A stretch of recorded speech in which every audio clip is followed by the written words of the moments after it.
Hey, good morning. I want to talk about people who have problems getting along with certain people. And like it could be from your job or wherever it may be, a neighbor. You could be in a relationship and be having problems. Whatever it may be, I want you to try to look at it like this. A lot of times people will pray for certain qualities to be able to be manifested in them so that they can deal with surrounding issues or obstacles or whatever. A lot of that stuff is in our head. Anyway, we'll pray for these things. Like, say, for instance, we might pray for patience because the coworker that we have to work with is very annoying and very difficult to deal with. He or she may be a lot to take in. So we'll pray for patience or endurance or whatever it may be that we're praying for the situation that we're facing. And we just expect it to just fall from heaven, just a big old lump of patience or whatever virtue we're trying to get. We just expect it to just fall and poof. All of a sudden you go to work tomorrow and everything's just beautiful. But in reality, the situation is when you have a person that you're finding it hard to get along with, again, I said a moment ago, a lot of that stuff is only in our head. It's the way that we view the situation. And so if you will try to see the good in that other person and not only see the things about that person that annoys you, everybody has fine qualities. Everyone has some poor qualities. So no one needs to be looked down upon because your poor qualities may not be the same as your coworkers' poor qualities, And so because their poor qualities are different from yours, it seems that sometimes we forget about our poor qualities and we only magnify their poor qualities. And then that helps us to not have to recognize or acknowledge our poor qualities. You see what I'm saying?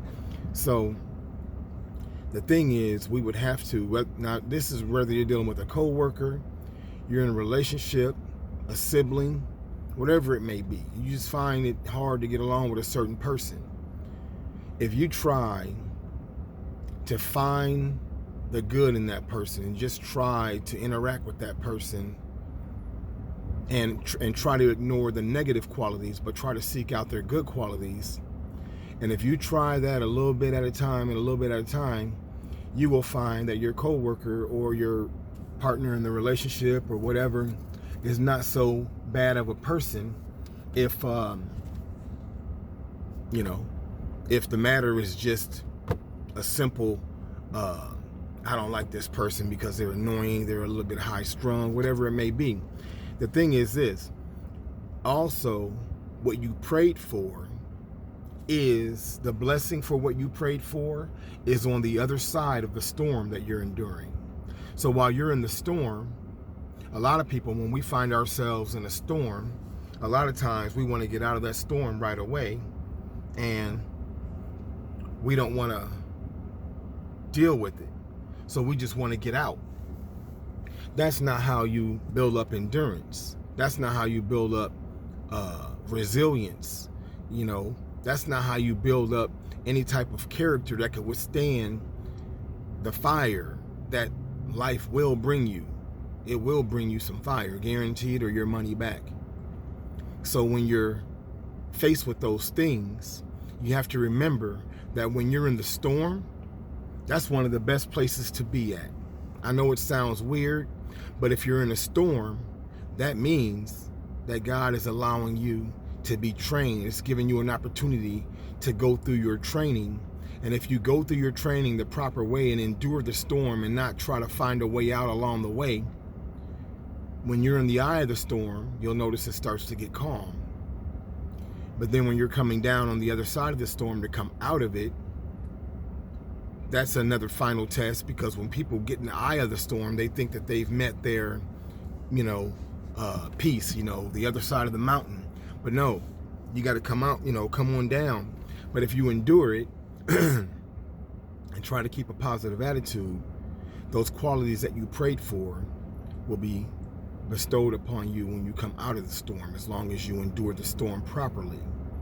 And also be cautious that your day-to-day activity does not generate a negative response from the universe. People call it karma. I've mentioned before, in the Bible, there's a portion of the Bible after the book of Daniel is considered to be the minor prophets. And among the minor prophets, there was a prophet named Obadiah. Read the book of, or go to the book of Obadiah, go to chapter 1, verse 15, and you'll see what I mean. Don't put out negative energy into the universe and not expect it to come back. It will come back negative. And so anyway, I just wanted to bring that up, because if you're having a problem getting along with somebody, most of the time, usually most of the time, the problem lies within us. It's in our head. Usually, too, what we dislike about somebody else is something that we hate about ourselves internally. So that's what will really put us on a path of dislike for someone else. We would dislike a quality about them because internally we know that we too have that same demon. We have that same quality. So we dislike in others what we hate in ourselves. Ain't that weird? But by learning to get along with the other person and learning to overcome what it is about them that you dislike, you're also doing a therapeutic victory for yourself. You're doing a good deed for yourself to be able to overcome what it is about yourself that you dislike or hate. So work on these things. So I'm doing it. I figured we'd just share a little something. I'm downtown Omaha for the Labor's Day parade with the local 571 operating engineers. And I'm kind of early. I prefer to be early rather than late. I don't see none of my brothers down here yet. But anyway, that's what I'm about to do. That's how my Monday started. I had to get up early and get ready to come down here and be involved in this parade.